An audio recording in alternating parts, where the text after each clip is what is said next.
estrategia del día es traída para vos por bloomberlinia.com. Muy buenos días, estrategas. Soy Francisco Aldaya, editor de bloomberlinia.com, y hoy les voy a contar las 3 noticias más importantes para que arranquen su día. Además, como todos los viernes, Tomás Carrió con el cierre de la semana. Como siempre, no se olviden de darle clic al botón para seguir a este podcast, de compartir este capítulo, de activar las notificaciones y si te gusta lo que hacemos acá de lunes a viernes, ¿por qué no darnos un 5 estrellas? 1.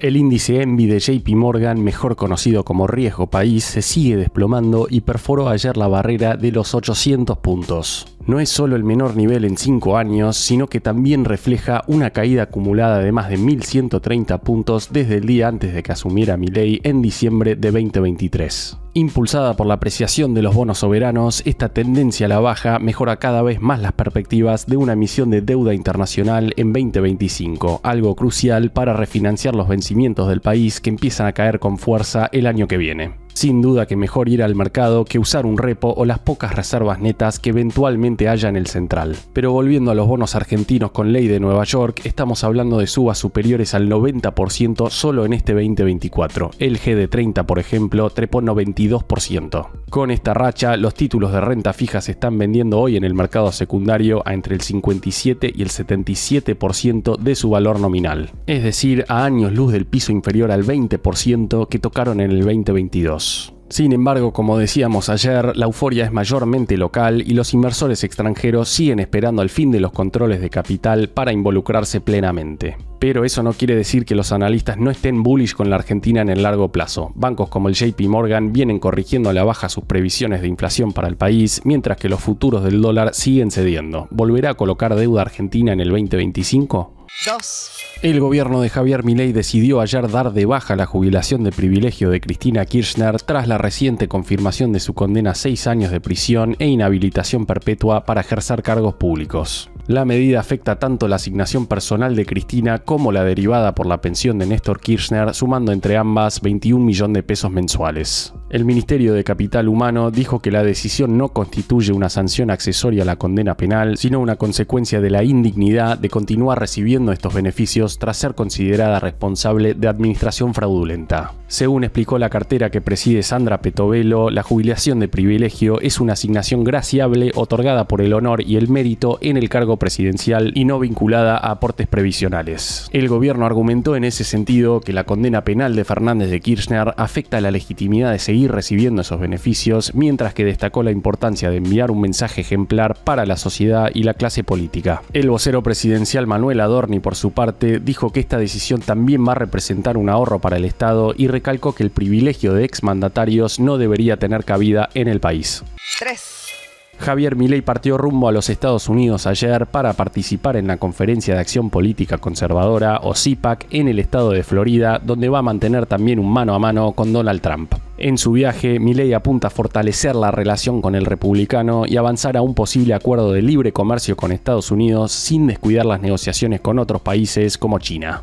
Además, seguramente hablen del apoyo que le pueda dar Trump eventualmente a la Argentina en su renegociación del programa con el Fondo Monetario. Como decíamos al inicio de esta semana, el viaje de Milei a Estados Unidos se da en medio de una agenda internacional intensa, teniendo en cuenta que a su regreso va a reunirse el domingo en Casa Rosada con el presidente de Francia, Emmanuel Macron. ¿Estará el gas de vaca muerta en la agenda del francés? Después, el lunes, viajará a la cumbre del G20 en Río de Janeiro, donde almorzará el martes con la primera ministra italiana, Giorgia Meloni. Antes de pasar al cierre, veamos rápidamente cómo van a abrir hoy los mercados. El S&P Merval subió más de 2% ayer y superó su récord histórico al contado con liqui. Fue una nueva jornada verde para las acciones argentinas en Wall Street, con subas de hasta 10% para Telecom y caídas de más del 5% para Bioceres. Los bonos en dólares cerraron en verdes hasta casi el 2%, el dólar blue va a abrir cerca de los 1.140 pesos, el MEP apenas por arriba de los 1.100 pesos, el contado con liqui en torno a los 1.148 pesos. El Banco Central, por su parte, compró ayer 133 millones de dólares, mientras que el riesgo país cerró por debajo de los 790 puntos. El cierre.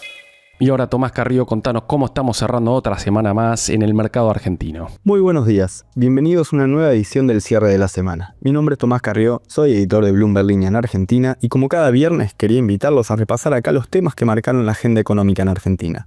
En estos últimos días, el gobierno dio unas cuantas definiciones respecto del futuro económico del país. Tras celebrar que la inflación de octubre desaceleró a 2,7%, el registro mensual más bajo desde noviembre de 2021, y mientras el riesgo país caía hasta perforar el piso de 800 puntos básicos, el presidente Javier Milei trazó un nuevo horizonte respecto de la salida del cepo al sugerir que podría darse en los próximos meses. Dijo que para que eso ocurra, los niveles de inflación debían mantenerse en el último bimestre del año en niveles similares a los de octubre, y en ese caso se desacelerará el ritmo de crawling peg al 1% y que si eso se sostiene durante 3 meses, podría avanzar en una apertura de los controles cambiarios.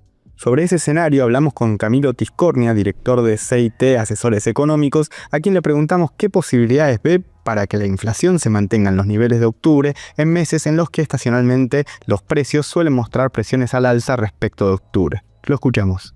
Bueno, Camilo, el gobierno dejó esta semana algunas pistas respecto de lo que es la salida del cepo que resonaron con fuerza, porque dijo que si se repiten en los próximos meses los niveles de inflación de octubre, desacelerará el ritmo de crawling peg al 1% y que si eso se sostiene 3 meses, eliminará el cepo. Quería consultarte qué tan complicado es que se sostengan estos niveles de inflación que vimos en octubre en el último bimestre del año, que estacionalmente tiende a ser un poquito más inflacionario. Justamente yo creo que es un punto importante, ¿no? Igual el presidente es un poco vago en cuanto a estos niveles de inflación, no dio un número concreto. Le puse probable que en febrero baja un poco la inflación de vuelta por estacionalidad y en marzo suele haber otro pico. Entonces habría que ver, se hizo ese patrón. Yo creo que todavía el tema del cepo requiere más tiempo. Creo que no pasa exclusivamente por la tasa de inflación. Creo que hay otras cosas que también el gobierno está mirando, como el riesgo país, como la renovación de los vencimientos de la deuda del Tesoro, la evolución de las reservas. Eso creo que son varias cosas y no solamente la inflación. Uh-huh. Y en un escenario de salida del cepo hay algunos temores entre analistas privados sobre cuánto podría llegar a acelerar los niveles de inflación. Digo, en un escenario de brecha baja es otro de los factores que hay que estar monitoreando muy de cerca. Digo, ¿cuál es el nivel de brecha para eventualmente esperar que haya un tipo de unificación? Bueno, yo creo que la brecha es un indicador muy importante. El riesgo y el cepo con una brecha muy grande, porque justamente ahí estaría la posibilidad de que el tipo de cambio se disparara hacia arriba, ¿no? El oficial hacia arriba, y eso provocara más inflación. Entonces, me parece que una brecha chica no va a ser una condición muy importante. En las últimas semanas la brecha se ha comprimido bastante. Hoy en día está un poquito arriba del 10%. Creo que el gobierno probablemente espere que baje más todavía antes de tomar la decisión. Por eso creo que también el tema de la brecha es otro indicador importante.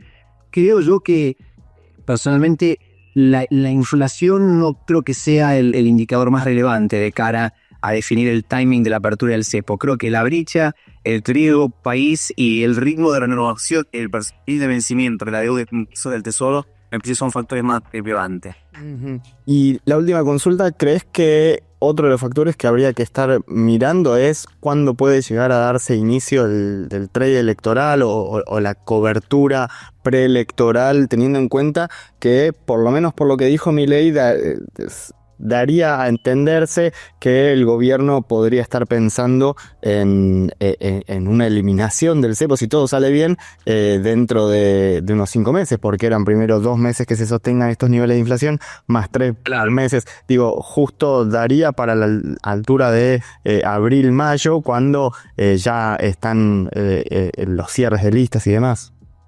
Sí, coincide también con el pico de ingreso de dólares de la cosecha gruesa, ¿no? Que yo creo que es otro punto importante.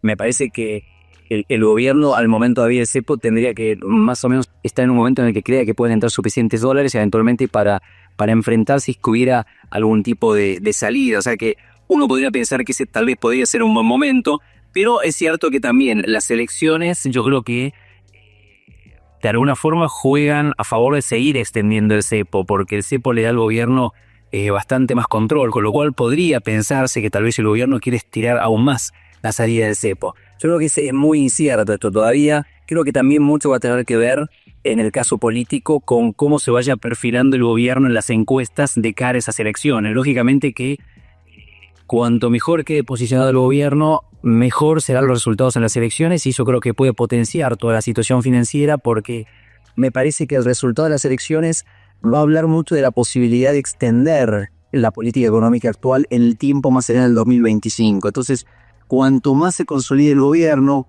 o en general yo diría, veremos cuál es la oferta política, pero si la oferta política más racional es la que se consolida, bueno, me parece que hay chances entonces de que la economía argentina entre en un camino de mayor racionalidad económica, y eso puede impactar muy positivamente ya en 2025 a nivel financiero y facilitar la salida del cepo. Otra de las definiciones importantes que dejó el gobierno esta semana relativas al cepo la dio Luis Caputo el martes en una entrevista que concedió a Radio Mitre. En la antesala del viaje que hará a Brasil para participar del G20, dijo que para salir del cepo necesitan una inyección de reservas adicionales. En ese contexto, sorprendió que el miércoles se dejara entrever que el equipo económico del gobierno estuviera analizando por estos días no compensar la baja del impuesto país en enero con alguna otra retención a cuenta de otro tributo, ya que un dólar tarjeta más bajo podría alentar la salida de reservas por turismo. Ante esa revelación, le preguntamos a Alejandro Giacoia, economista de Convius, qué efecto podría tener en reservas un dólar tarjeta de 1.300 pesos, recordando que en 2017, año en el que el tipo de cambio real multilateral se ubicaba en niveles similares al actual, la salida de divisas por la vía de turismo alcanzó niveles de 10.000 millones de dólares anuales. Esto nos dijo. Hola Tommy, ¿cómo estás? Mira, te comento lo que pienso y lo que estamos viendo con respecto al tema turismo. Lo de los 10.000 millones en 2017, que fue el déficit por turismo, si es así, incluso ahora el tipo de cambio real está un poquito más bajo que en ese momento, pero hay una diferencia, que en ese momento había un dólar único y ahora no. A mí me parece, pensando en el presente, que en la medida que el dólar tarjeta esté por encima o tenga una brecha significativa con respecto al blue o al MEP, la gente va a seguir haciendo lo que hace ahora, que básicamente es viajar y después la tarjeta la cancelás comprando dólar MEP o comprando dólar blue, pero la cancelás con esos dólares. Entonces vos en la cuenta de servicios, en la cuenta corriente, se ve el déficit, pero a la vez se compensa con dólares que entran por la cuenta financiera. Entonces, en la medida que el dólar tarjeta esté por arriba, como te decía, creo que eso se mantiene más o menos controlado. Ahora, sin el impuesto país, y que quedaría solo el tarjeta con un incremento del 30%, si no me equivoco, con respecto al oficial. Ahí, bueno, la diferencia es mucho menor contra el MEP, y si el MEP tiene más demanda, no sé, hay que ver qué hacen con el dólar blend. Pero si le sacás la oferta del dólar blend y el MEP puede llegar a tener más demanda y se te empieza a emparejar con el dólar tarjeta, ahí sí puede aparecer un problema.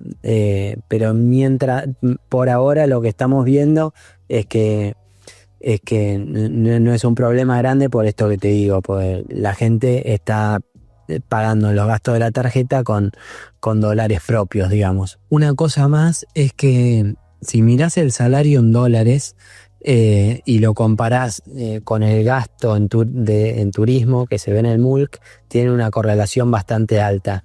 La diferencia de ahora con el 2017 o 2018 es que el salario en dólares está más bajo que en ese momento.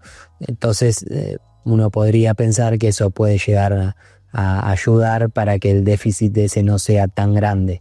En la medida que el salario en dólares se siga recuperando, ahí sí puede empezar a preocupar. Pero por ahora, en ese momento a mí me da que el salario en dólares estaba más o menos entre 1.400 y 1.500 dólares, y ahora está cerca de 800. Entonces hay una diferencia ahí.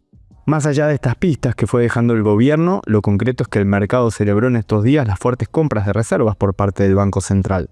De la mano de esa recomposición, la brecha cambiaria testeó nuevos mínimos ante la caída del dólar MEP a niveles de 1.100 pesos, siguieron cediendo en el mercado de dólar futuro las expectativas de devaluación y el Merval tocó nuevos máximos desde 2018 al superar los $1.800.